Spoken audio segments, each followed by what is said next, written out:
Welcome to the A1 Podcast. Your host, Osfali. I'm joined today by West Texas Warbirds Director of Player Personnel and Assistant Coach Gabe Martinez. And Gabe, how you doing today, brother? You looks like you had we're going to get into this, but pretty big news for the West Texas Warbirds, right? Yeah, man, we have it's big times right now. We're excited. Right now in Texas, we're going through some crazy weather with like sub-zero temps and snow. So something that hasn't happened ever during my lifetime. It's been like 30 plus years since it's gotten this cold. So it's cold outside, but we're heating up within the organization for sure. Yeah, obviously, you're not the same age, so I mean, like, yeah, in my lifetime when I visited Texas, it was never below like you said, the 40 degrees maybe. Yeah, Yeah. we're used to like maybe below freezing, but below zero, it's crazy. So a lot of stuff. Like a lot of people's water isn't working. A lot of people's electricity's out. So there's a lot of people out there struggling right now. But I'm blessed, man. We're happy. We're still working over here. We as a team decided to schedule independently this year, just due to our arena. Right now, we have a hockey team that we share it with, and they're still playing Mhm. because COVID pushed them back, which pushes us back. Right.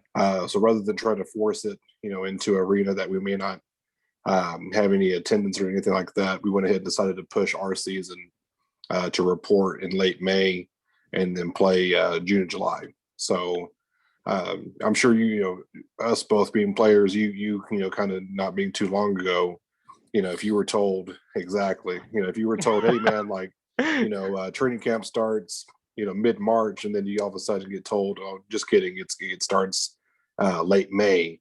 It starts to kind of throw some wrenches into it. So we've been putting out fires and trying to reassure guys, but we're on the right track, man. Like you said, the news that we got, it's big time. So we're hoping to catch some momentum and try to ride that wave for a bit. And obviously, kind of with that, people who aren't familiar with arena football. For me, obviously, not playing recently, and obviously, you obviously coaching and be involved in the management side.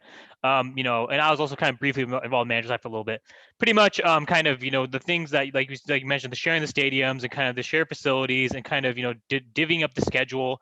These are things that people don't get to see, right? And essentially, when you kind of get into that and you're actually trying to get the games on, trying to get your scrimmages, do your media appearances, get your fan interactions, and then obviously when you start doing your publications, right, for the team and the press releases, it's a lot. It's a lot to really factor in. And then like what you just alluded to, which is what almost every indoor team or any sports team in general has basically had to deal with COVID, basically pushing everything back. It just makes it so much more difficult to have some, I guess, a consistency with the scheduling. But it sounds like you guys are still kind of making it happen. Yeah, we're doing everything we can. Our bottom line that we've been trying to stress to players is that we're still going to be playing football this year. There's some indoor leagues that just won't be doing it again, just because different factors within their arenas not having any attendance, or maybe they're just choosing, like, especially on where you're at West Coast, they just went ahead and said, you know what, we're going to wait until things clear up. Which we're all about safety too. We want these guys to be healthy. You can't get film if you're not on the field. But at the same time, we want to present, a great product on the field for these guys, because they need that film. They want to go and play, XFL 2022. They want to try and jump up into Canada. They want to try to make a mini camp. So that's what we're here for, man. We're doing what we can every single day. We have a great owner, great staff that we're just working. So, we're just pushing, pushing, pushing.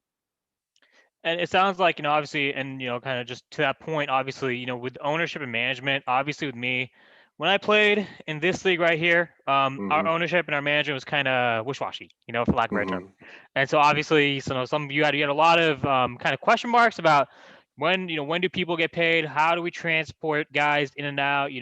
Kind of, even though we're in the AIF and which is no longer in existence, but back in 2012 when we were still in existence, we Yeah. basically, it's just it was supposed to it was a pro league, it was guys getting paid, or some guys didn't even get paid at some points, so management, and it's good you kind of mentioned that good management and good ownership is the key to any successful franchise. It doesn't matter what level of professional football you're playing at, but to your point, obviously, if it's going to be a gateway to get guys to the next level, whether obviously the CIF, whether they're trying to get to the NAL or what XFL, right, the CFL, the NFL, right, it's important to have the right, the right tools in place to get these guys the film they need, and also just basically have kind of a culture that kind of sets the tone.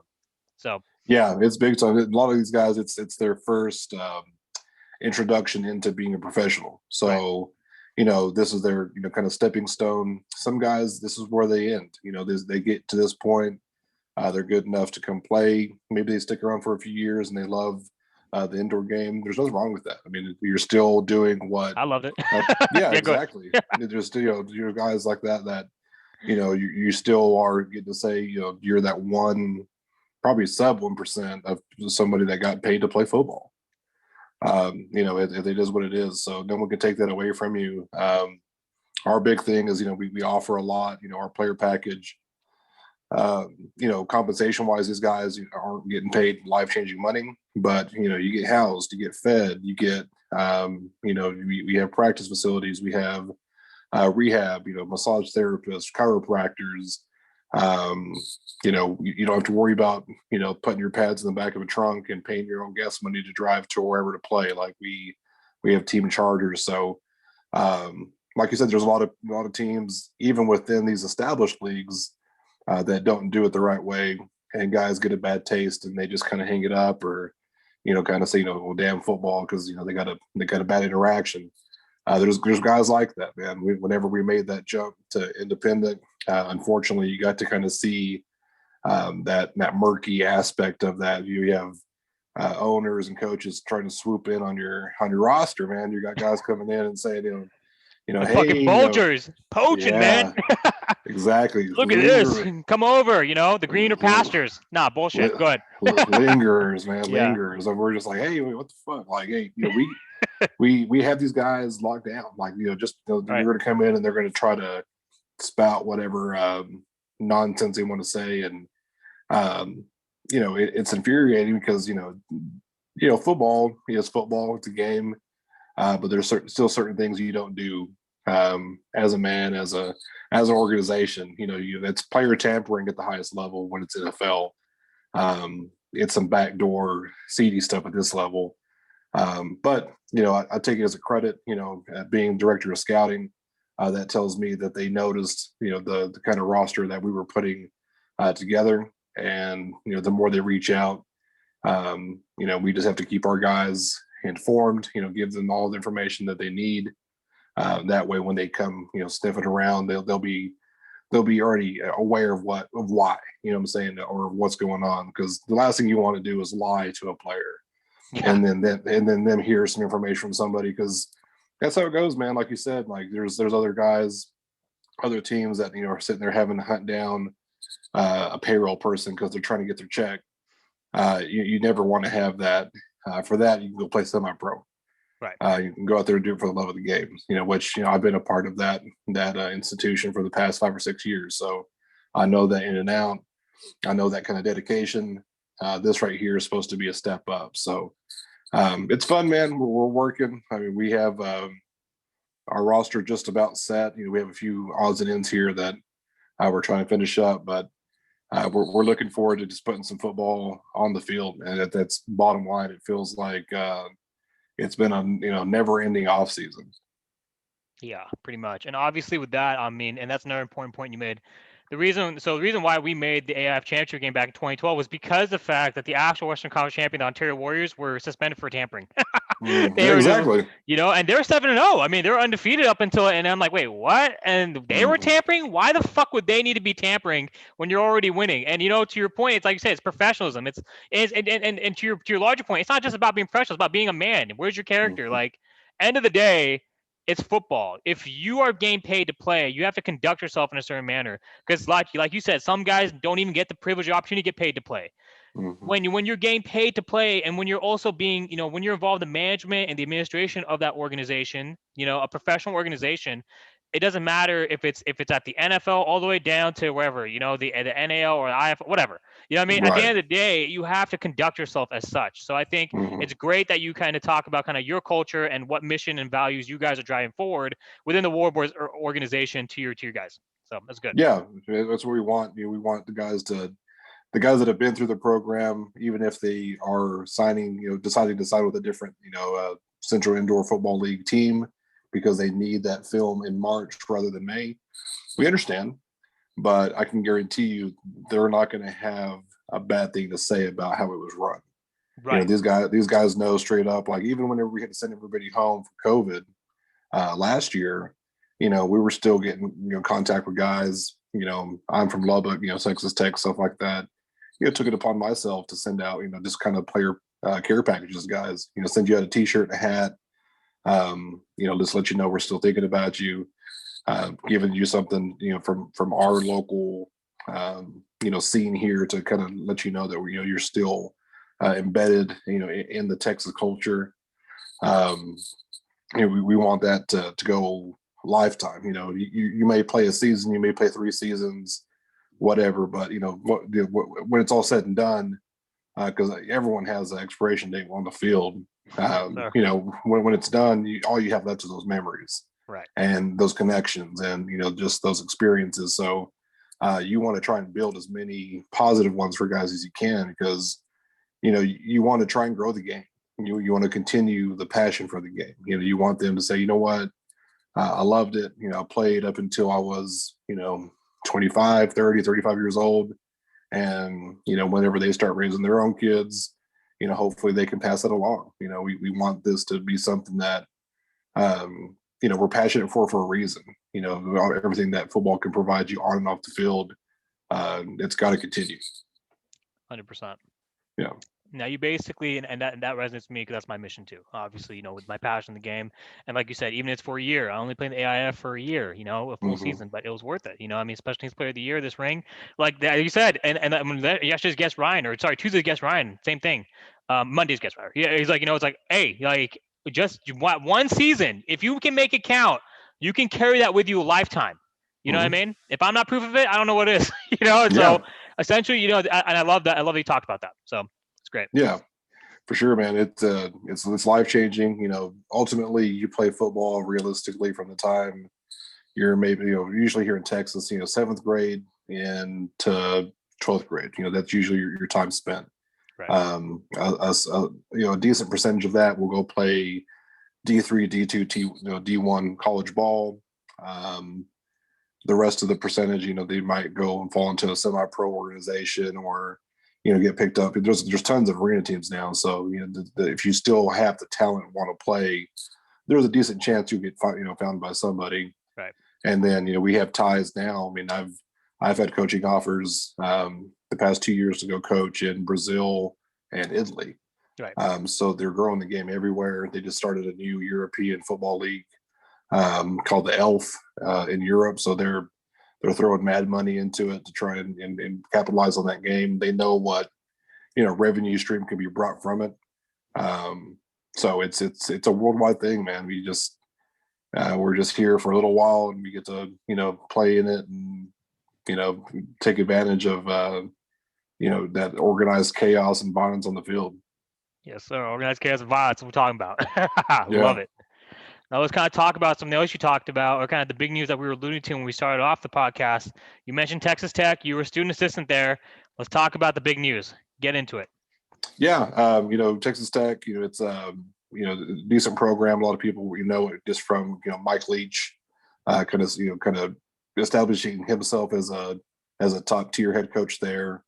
Due to scandal and stuff like that, he moved on to Washington State and on the greener pastures from there too. So, I was there his last year there. I was there, and then when Tommy Tuberville came in, and so just getting to be a part of a D1 atmosphere, being around that culture, seeing how the players practice, getting to see how things are ran, the recruiting, the visits, stuff like that. It's the pageantry on Saturday is awesome, but to see the pageantry that gets done Sunday through Saturday is even better, because you get to see all of it. There's always something going on. Right. So of course you meet guys still living in Lubbock. I still follow the team. It's harder now, that they haven't had like a winning season for a few years, and really a big bowl game drought. And even with Kingsbury here and Mahomes here, we didn't have the kind of defenses and just rosters to compete well. but a guy that had come through for a little bit. He had some issues, but was an immediate impact guy. And was a freshman. His name was Carlos Thompson, and he was a big time receiver and return man. I mean, dude was a threat to take it back and house it every single time. Yep. Guys that maybe didn't follow Tech as closely or Big 12 football, they got to see him a couple of years later when he was with Indy on Last Chance U. Yes, sir. That's a polarizing show. You don't have to love football to love that show. I mean, people watch it just because of the drama and the intrigue. So he actually went on to another school in Missouri afterwards. Decided to go ahead and forego his last year and start training for the NFL. And he's been doing that since. He's actually still located here in Texas, down in Houston. And just the way it works, man, you have an organization, someone in my position that you get to see, sometimes dozens of films from guys each day. And there's one that comes through and you say, oh, Carlos Thompson, huh? I mean, is that we'll see. We'll take a look at it. Sure enough, it's his agent reaching out to see if there's any interest. And really within 24 hours, we made it happen. We got him on the phone last night with the agent. They seemed super excited. They seemed super eager. Gave him the whole rundown of what arena football is, indoor ball, and, had the contract back to us this morning. So I told him, I said, I'm not going to celebrate until I actually see that contract back, because, I've been through too many times of guys that are ex-NFL or whatever, and they just kind of dip their toes in it. But, he got it back to us. They actually announced it, through his representation, which was just all around great experience, man. His agent, his name is Paul. I mean, the guy's maybe a little bit older than us, but I mean, he's like a top 40 under 40 type guy, stellar lawyer, stellar player, agent. So just dealing with them two together was a really good experience. And as soon as I got that email back this morning and saw their Instagram post, I was like, oh, already, like this is a different little feeling now. Guys that we have on the team are like, a little perked up. Like, oh, okay, this guy has some clout. He's been on, Netflix. That's a national thing. So it's time to kind of step it up. And like I said, we want to ride that momentum into something good.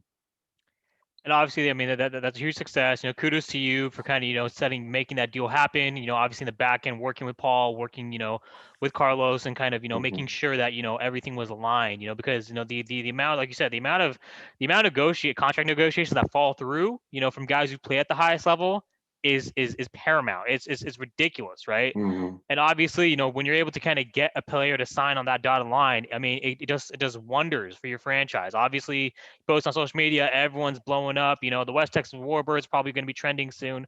Obviously, in Odessa, they're definitely going to be trending. Especially over there in a small town, like you said, that's booming, because it is booming, right? Yeah. But essentially, yeah, there's a lot of good things, coming out. I mean, that to me, that move kind of, I guess then my next question is kind of to that. I mean, what a pro of that is obviously the attention, kind of the guys being fired up, but then also you may have some guys who may kind of, who had that superstar mentality. You know what I mean? Mm-hmm. And kind of you're gonna have to kind of try to I guess manage those expectations and those egos. So kind of talk to me about what your approach is going to be, knowing that lies ahead. Yeah, and really and truly, it all starts from the original conversation we have with these guys. We tell them straight up, like, listen, you know what this is, we know what this is. We're not going to sell it for something more than what it deserves to be. It's your first stepping stone into professionalism. It's a chance for you to get film and consider yourself as a pro, and then conduct yourself thereafter, in whatever you do. So if you stick in this league, if you ascend to greatness and become the next NFL MVP because of you just get hot and you're a shooting star, then it's awesome. But everything in between, it starts here. It starts in Odessa. Odessa is known for Friday Night Lights, but that was back in the 80s. Permian High School, baby. Yeah. Yes, sir. So Booby Miles, it's all it's all there, but it's history. I'm saying now, Odessa it's a big oil and gas town. A lot of a lot of money there, a lot of stuff like that with the oil field. But, at the core of it, it still has a huge um, just market for football. Right. People in West Texas in general love football, and that's what they do. Even if they're not competing for state championships, they have season tickets for their high school football games. Right. So it's if you don't get it early, you're not going to be able to go watch little Johnny play because there's their season tickets. They're Right. gone. They're sold out. So we try to keep guys humble. Let like you're coming in. You're not coming into Dallas. You're not coming into Houston. You're coming into Odessa, Texas. You're coming in for one reason only is to work. Right. You're here to get trained, to practice, to learn. And we have coaches in place, including myself. Our DC, he won a ring 2 years back with the Albany Empire, and so he's right out the mud. I mean, he conducts himself as such. He's a defensive player. He's loud. He's fiery. Brandon Cisse. I mean, if anyone's ever met him, they know him because he's that type to where he's he's in the room because you hear him. He's loud. He's gonna, what's up, motherfucker? He's all he's in it. He's in it. So I love that shit. You have that guy that handles it that way because in practice he takes nothing less than perfect. Right. If you're not going to be excellent on the field, then that's the way he conducts it. You have guys that are more analytical like myself to where you'll raise the voice, get stuff going that way. But my big thing is consistency, technique, repping it, learning it, having it down, and just being methodical with your approach. And then the fact that we all have ties, our OC has ties to the CFL, our owner is building a bridge within the Dallas XFL team. Brandon's been all throughout, indoor game, arena ball forever. And the ties that I have, overseas, these guys understand, like, you play your cards right, you can go somewhere, beyond this. You don't have to stay, because it really, I mean, being in Odessa between June and July, you're not going to find it a luxury. It's going to be 110 degrees. It's going to be hot. Yeah. And I understand we play indoors, but training camp's held outdoors. We're going to be out there working, probably a couple 2-a-day practices, stuff like that. So,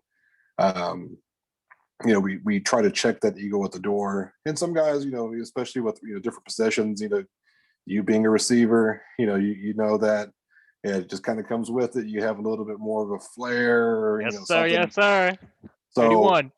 yeah, exactly. I mean, you'll flex on them, stuff like that. That's Flex, exactly baby. that Yes. is. So that's the good part of it. Right. You have that, but then you got the big uglies, the offensive defensive line, to where they're not there to show anybody anything. They're to tell you anything. They're to show you.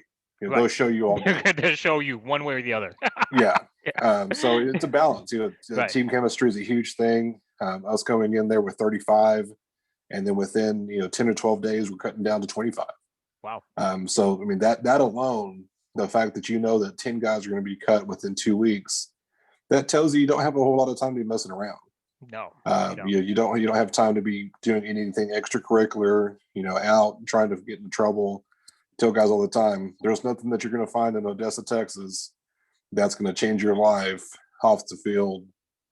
You're here to be on the field. You're here to train. You're here to rest your body, develop your body, perfect your craft. And when it's game time, those lights come on, the fans, pack the stadiums. It's time to go. Like it's you got to grasp that opportunity, because if not, someone else will. And as a receiver, you may be one of 7 on the team.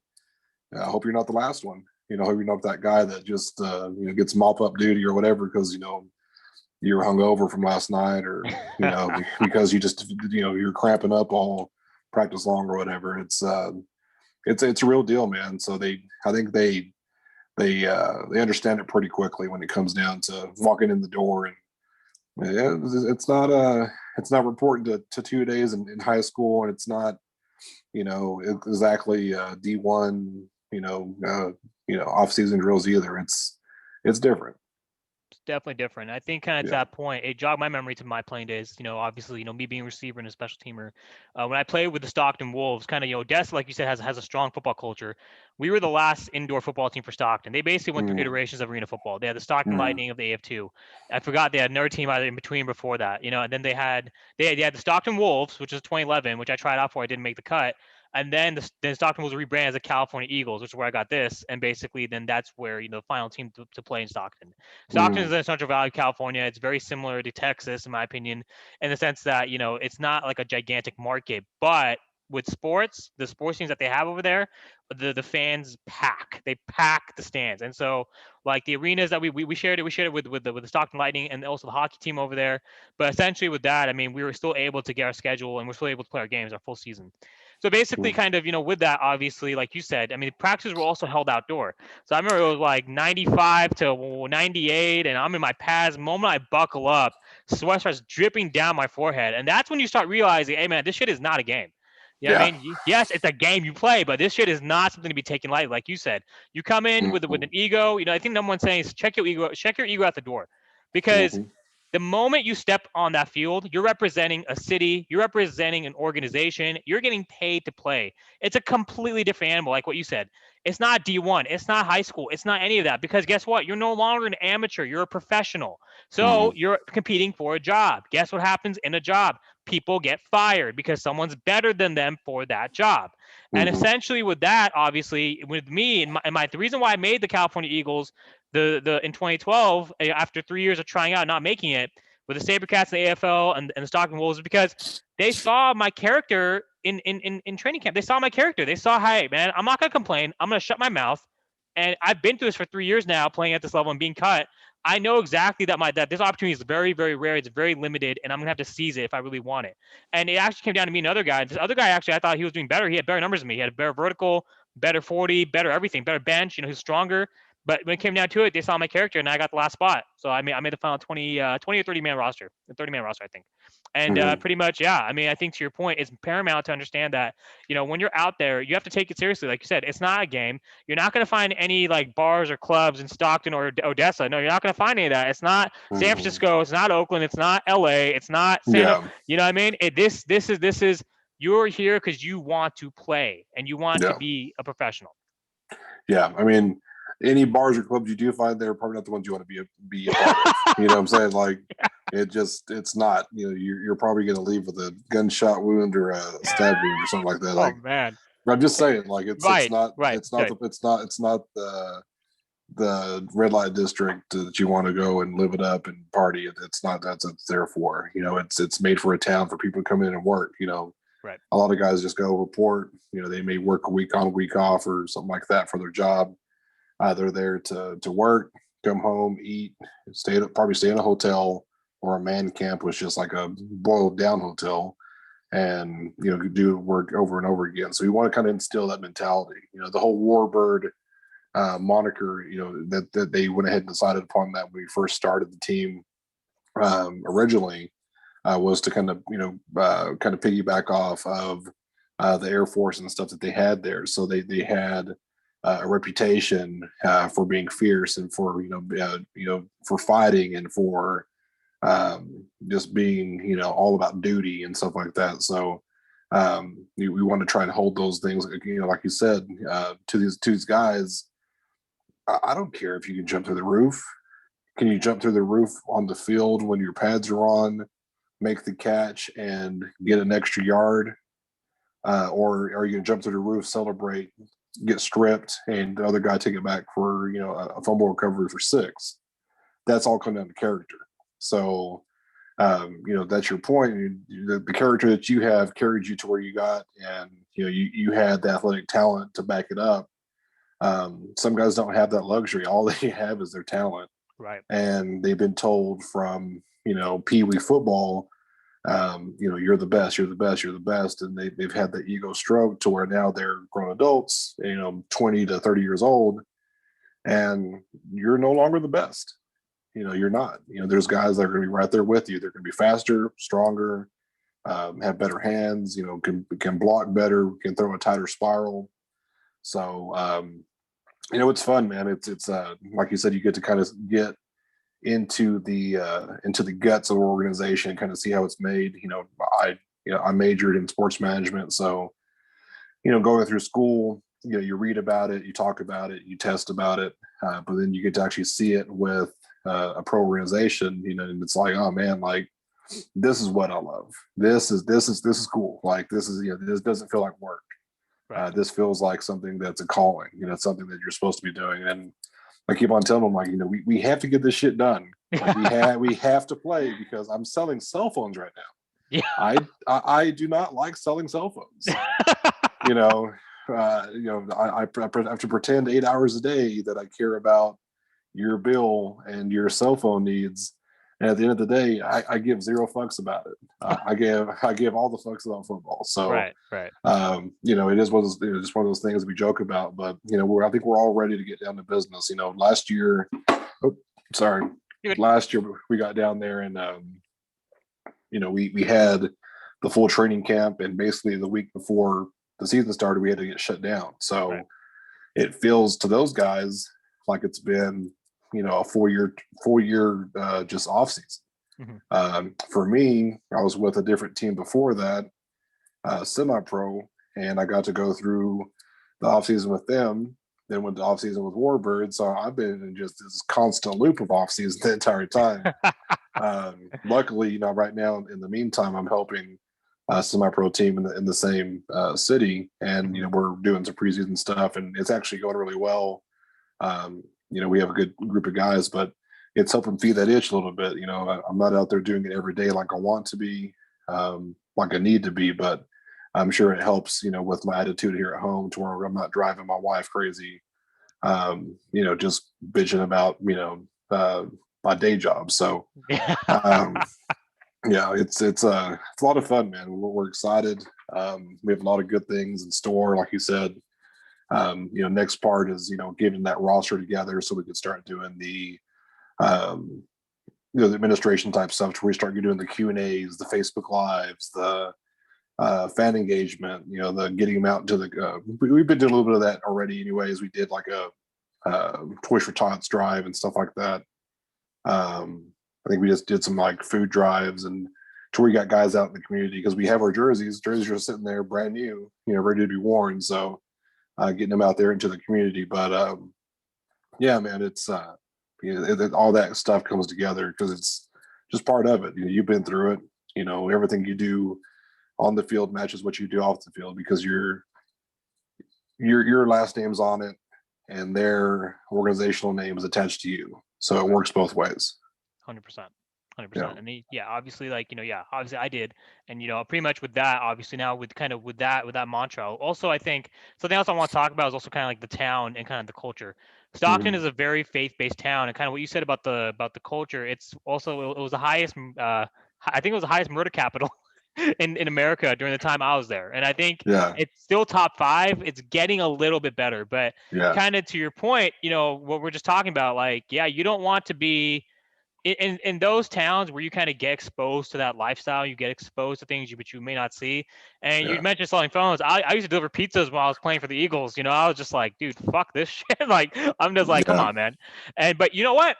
I mean, it really, like you said, it humbles you, because when you come in with that superstar mentality, like you said, the kids, and so I mean, I'm gonna go on another tangent. A few of the guests on the show, like Darius Prince, who actually played under my coach Keith Williams, aka Coach Dub, who's also been a recurring guest. He's been on the show twice already.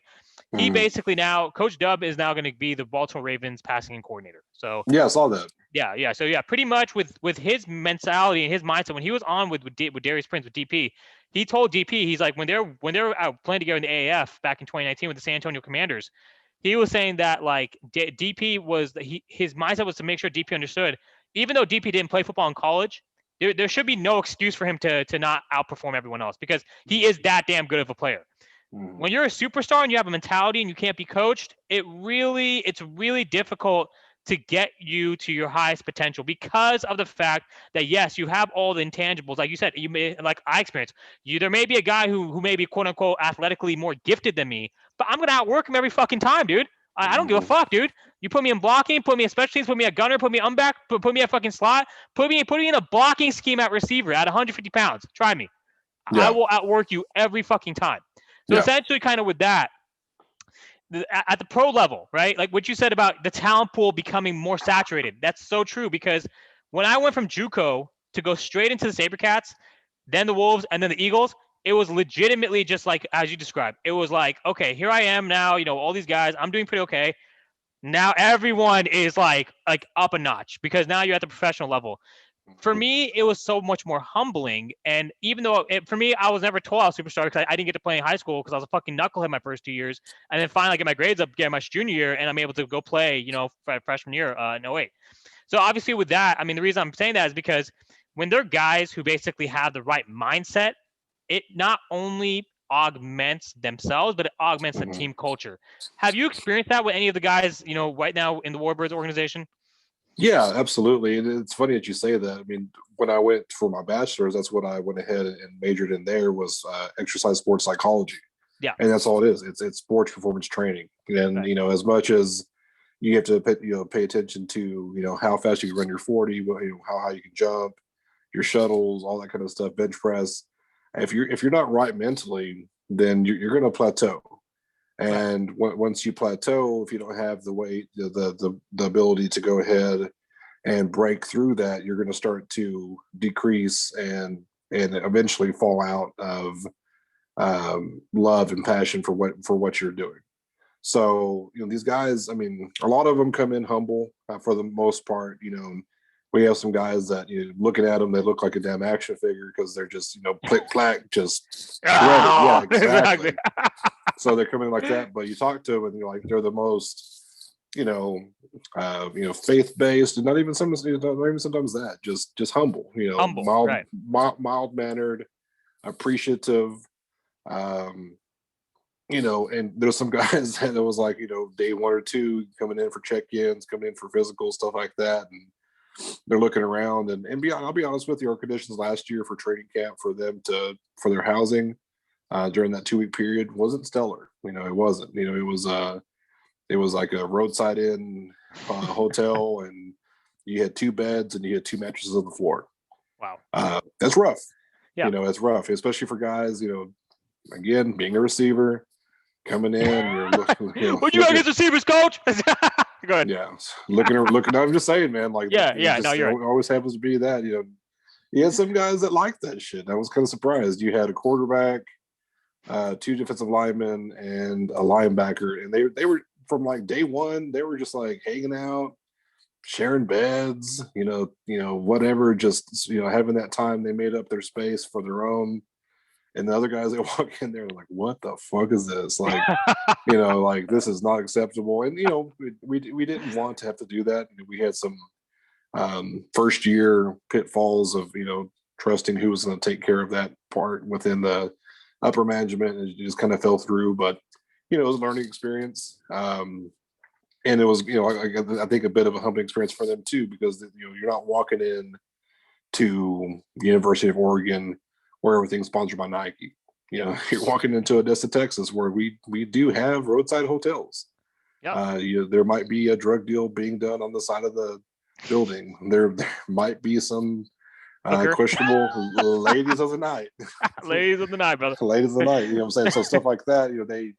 They get a quick realization of what that is. So we handle it internally at that point. And we have so again, a great owner, Leif Curtis. I mean, he last before we started this team, he was on a different team based out of Amarillo, Texas, and he kind of got through there, and he helped with some soccer leagues as well. He himself is more of a hockey guy, so he has just more of a business standpoint, but he's also he's not that much older than us. So he's still relatable to the players. He's able to sit down and talk to you. He wants to make things right. He's also learning. He's not a 65-year-old owner who's been doing this for 30 years. He's the opposite. He's 34 doing it for 2 years. So a lot of that stuff is trial by fire. They see that he's humble. He's straight out. He's transparent with them. And I think that kind of sets the tone for them.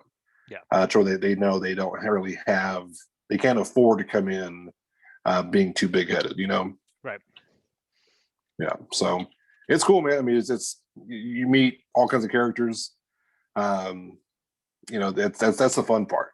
Even for me as a coach, those bus rides, those team dinners, those even after the meetings are over and you get to hear these guys kind of just chattering inside the locker room. Like, it's funny, man. These guys talk about the most random shit, and you're like, as you walk through to go to the restroom or something, you hear someone start talking about some type of reference or to a show, and they do a lot of roasting of each other and stuff like that. It's hilarious to me. I'm like, man, y'all are stupid.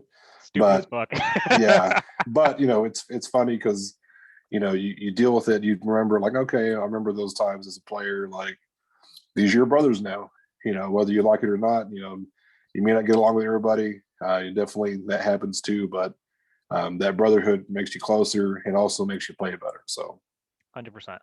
Yeah. Brotherhood is key. It's paramount. And like you said, like you at the door and just being able to kind of, break down those barriers and be comfortable with each other to roast the shit out of each other. It makes it fun. You know what I mean? And I love it. I love it. So, I mean, obviously now kind of, so obviously the owner is relatively new, but he's learning, but it sounds like he's doing a pretty damn good job. I mean, if you guys are getting Colin Thompson, fucking last chance you, I mean, you're doing pretty damn good. You know what I mean? Exactly. Yeah. So, talk to me about kind of what you foresee for this season. Obviously, you guys are gonna start in May, training camp, and then students will start in June to July. Right. What are you anticipating as opposed to your previous seasons? Kind of now you have a schedule. Now it's a shortened probably schedule. Is it shortened or is it the same length? It's going to be a little different. I think the CIF, they kind of boast like a 9 to 10 game schedule. We'll probably do 8 or 9, so not much and not very truncated. Yeah. Our biggest thing is we're going to be able to schedule who we want. Yeah. So we're going to be able to do more of a regional travel. So these guys that are local from Texas, Oklahoma, Arizona, New Mexico, stuff like that.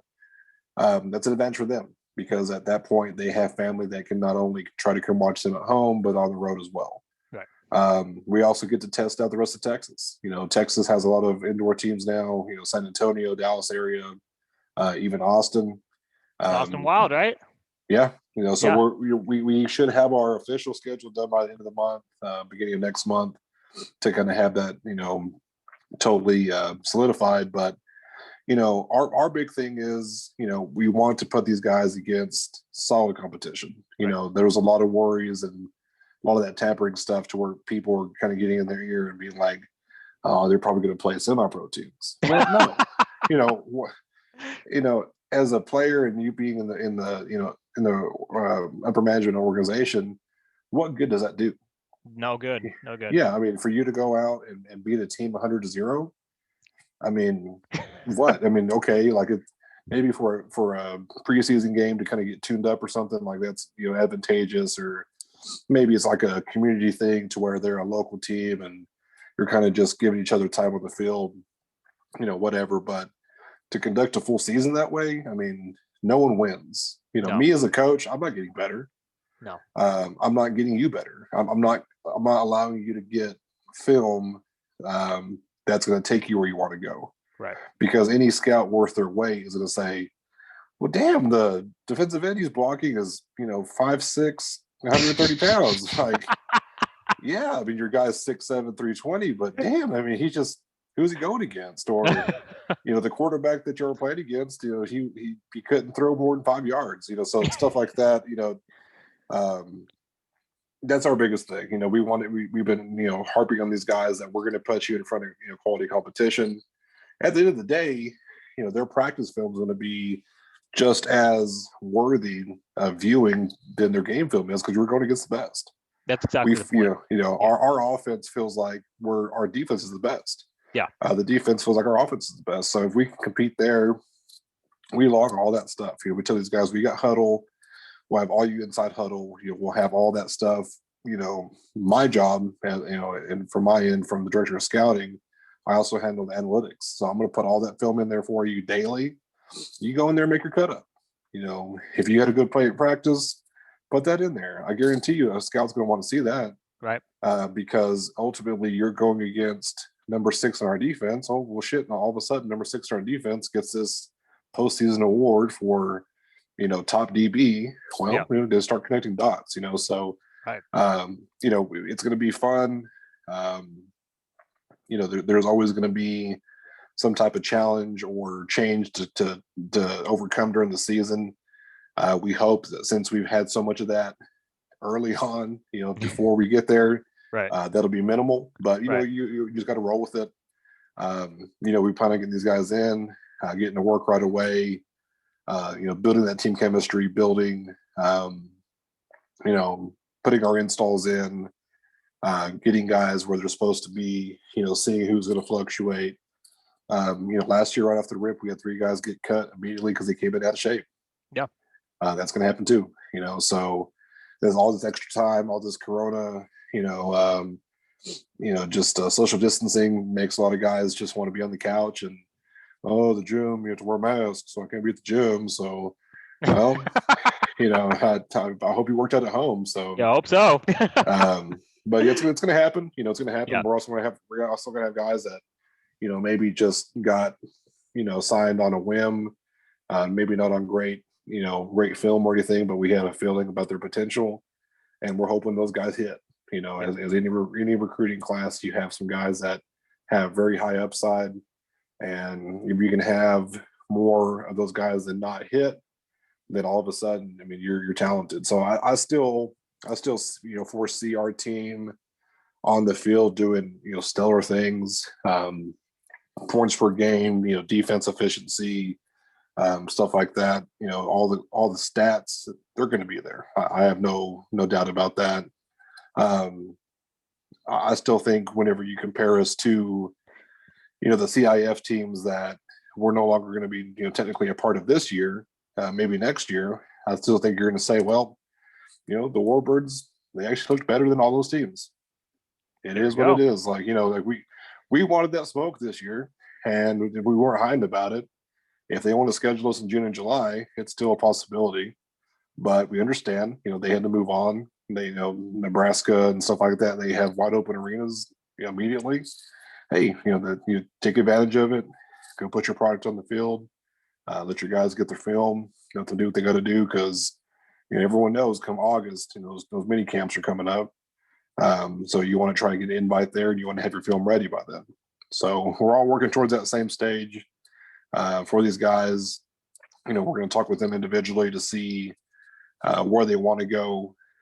So as much as we're going to train them and develop their skill sets to maximize their athleticism, we're also going to take them aside individually and say, okay, what do you need to work on as man? What do you need to work on as a husband, as a father, as an individual, as an employee?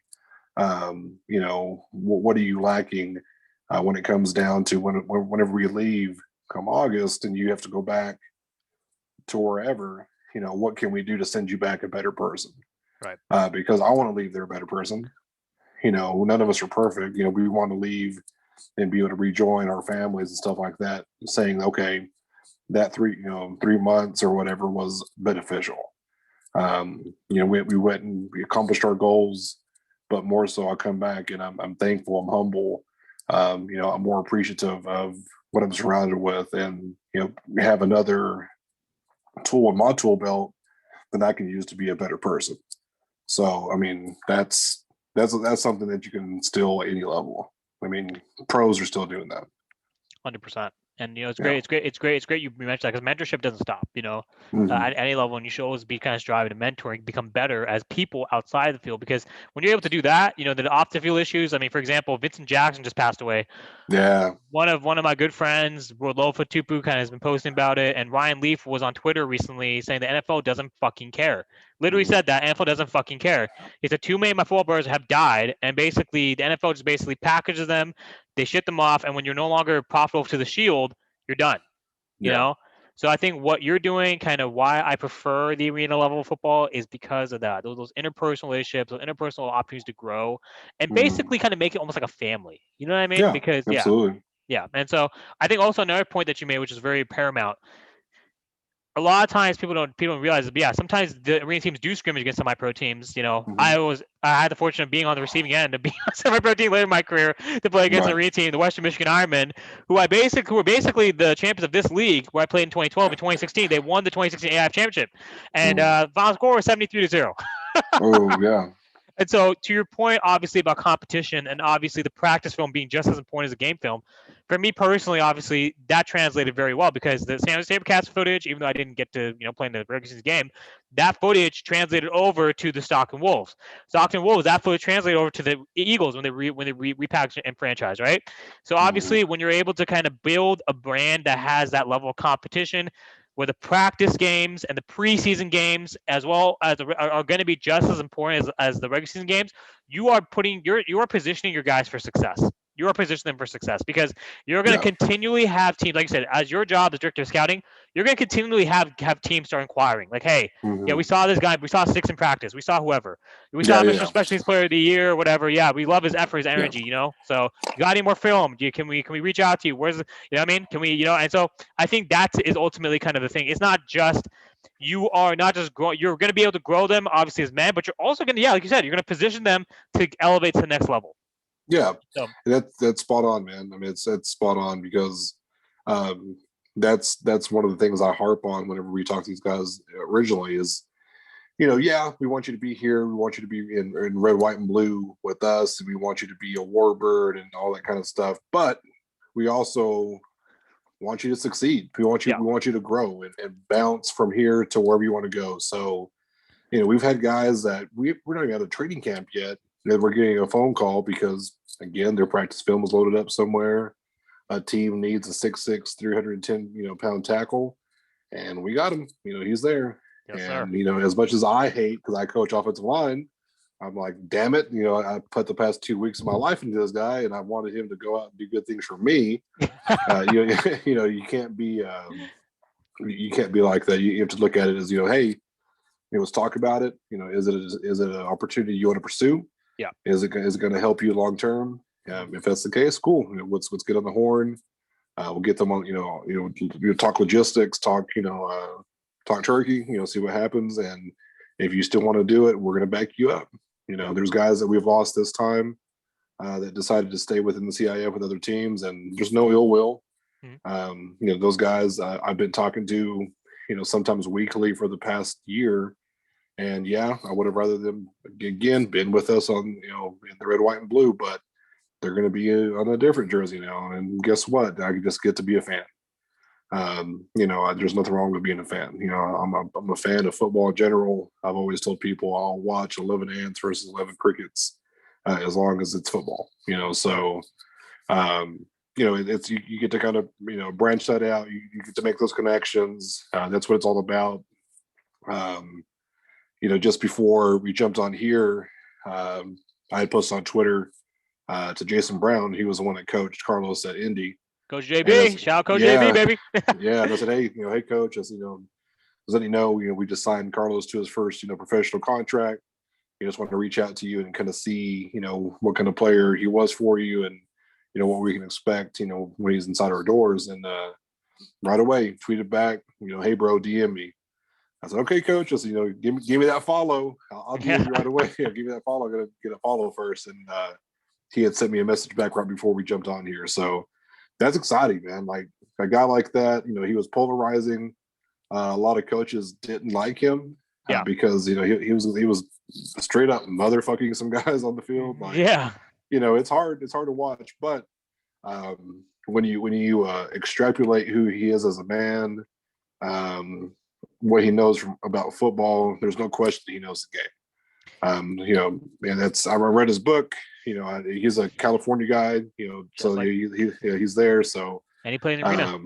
Yeah, he did. Yeah. He was talented, man. A really, really talented quarterback. So, I look forward to talking to him. And even if this is the only conversation him and I ever have, hell, I got to talk to the guy that I watched on Netflix, the guy that was on, was the head coach of Indy, the guy that I read his book. I got to have a conversation with him. And that's the biggest thing I can say throughout the years is I've got to have conversations with Mike Leach, Tony Tuberville, with directors of scouting, with recruiting directors, and I would have never had that honor and that privilege any other way. It's all football, man. And to me, people are like, so what? Like, they're just, they're just a person. Like, yeah, of course, we're all just people, but this is what I love. Some other people love whatever. They're crazy about a certain topic. This is what I'm passionate about. So I'm getting to talk to the greats or the notoriety, notable people in that field. I get to soak up something that they might say and use it for me as a professional. Then I'm all for it. And I think that's an important point. Actually, let's kind of backtrack to your earlier point about Coach Jason Brown. Yeah. I don't care about what his perception is off the field and kind of the whole thing that we all saw unfold, transpire. Last Chance U with the whole motherfucking shit, you guys are little bitches, blah blah. I cited him in my first episode of this podcast, which was almost 70 episodes ago, because this is episode 69, right? I basically heard him on the podcast talking about how Joe Burrow was basically being coddled, right? And and the coach of the who's the coach of the Bengals? I don't even know the coach's name, but basically he was getting so much flack. But he's like, sometimes you just have to understand players are not available and you have an injured team. And basically with that, because he basically signed Troy Aikman, and he's like, Troy Aikman wasn't able to start his first season in Dallas back in 1989, and they went 1-15 because Troy Aikman got concussed 9 times. But my only issue with him saying that was because the only as a player, right? I don't like concussions being a testament of toughness, even though it is, because one of my good friends, Lofa Tupu, suffered 19 concussions, and he basically was very vocal about that when he was on the show. Wow. And he talked about how debilitating it is, right? But regardless of that, irrespective of that, Coach JB knows what the fuck he's talking about. Why do I have over 1,300? Because I know what the fuck I'm talking about. Why do these guys talk to me? Because I know what the fuck I'm talking about, right? Right. You are getting you be talking to Tommy Tuberville, Mike Leach, Coach JB, because you know your job and you know what the fuck you're talking about. The end of the day, it doesn't matter what your perception is of me, dude, or that coach or anyone. If you can do your fucking job, then you are meant to be in that position. Whether or not you respect the man, as a character, I don't give a fuck. If you can win, you win. Period. So I just wanted to kind of put that out there for anyone listening. This is how I feel about it. And I'm very, very, I'm very mild about it, as you can tell. But I mean, essentially, say less. Say less. Ultimately, brother, I think that's a big key, because you're going to be able to talk to a guy who, like you said, Netflix, world-renowned, great book, great, in my opinion, a great coach, a phenomenal coach. I mean, his character issues, he has gone into some stuff where it's like the legal stuff is a little bit kind of like with the fraud stuff, but I'm not worried about that. If I'm talking football, I don't care if you kill someone. If you're OJ Simpson, I want to know what you know about playing winning backs. How do I run through the A and B gap? When there's a counter or a pull and a sweep, which way do I go? Do I switch directions? I want to know that. You know what I mean? If it's TO, I don't care if you're a cancer in the locker room. Yeah. Like, tell me which way to run. Tell me how to get up the middle. Tell me which route to go. How do I run against cover 2? How do I run against man? Talk to me. Right.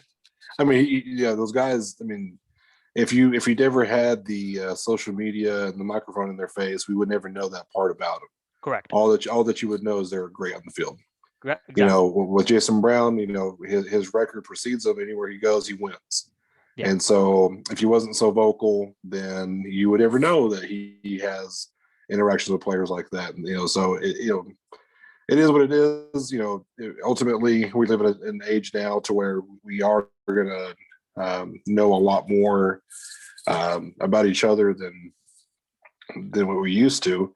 But that's a good and bad thing. It is what you perceive it as and how you take it. So, this us being able to talk, 13 hours away from each other in real time. I mean, that would have never been possible. And I'm thankful for it because I get to share, my thoughts and my passion about this game with someone who has that same intensity and level of just love, in general for football. So, I'm thankful, man. I never let other people's perceptions, influence mine. Right. Just like I don't want to have my perception of somebody influence others. I'm the type to where until I have a conversation with you and we've had some type of interaction, then I'll make my assessment. But who am I to judge? I don't know what you've been through. I don't know what you're going through right now. Right. I make my assessment. It's either one of those things to where, we choose to continue crossing paths in life, or you don't. Blink of an eye, that life's over, and it is what it is. So, I'm thankful for it, man. I'm thankful for you for doing what you do. I know that, I know it's not work for you, but it does take time.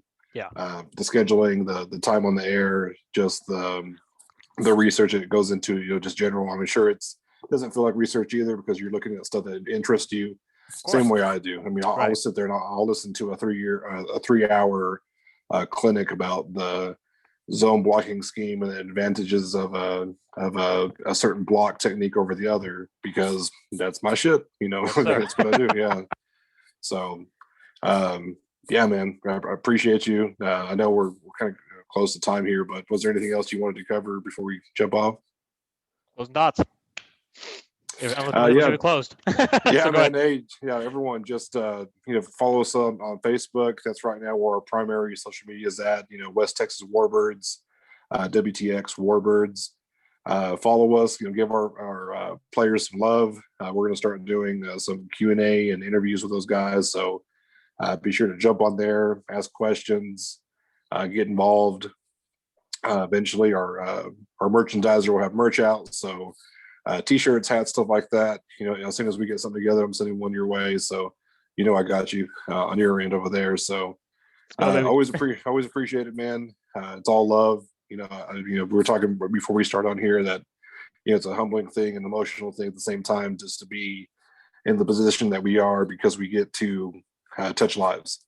100%. So it's something I'm thankful for. I'm thankful that I get to spend that this time out of my day with someone that values it as much as you do. So this is you're like you said, you're almost 70 in. I can't wait till you're 370 in, and you're probably you got MeUndies and Butcher Box and everyone else sponsoring you, and you got a Spotify contract like Joe Rogan. So yeah, like Joe Rogan, right? Yeah. Yeah. So all love, man. Like I said, I appreciate you so much. I look forward to next time. Always want to talk ball. Always want to talk wrestling. So anytime we can do that again, I always look forward to it. That's what's going to happen, man. It's a continuous iteration. So, we'll make it happen. But I mean, Yes, we'll close it out with saying congrats to Coach Gabe Martinez on signing Carlos Thompson to the West Texas Warbirds. Last chance you star. Follow them at W_TX or WTX_Warbirds. Or is it WTX? Yes. Yeah, WTX_Warbirds. Follow him at Coach G Martinez or Gabe Martinez. And brother, I will be seeing you soon. Take care, bud. All right, bud. Thanks.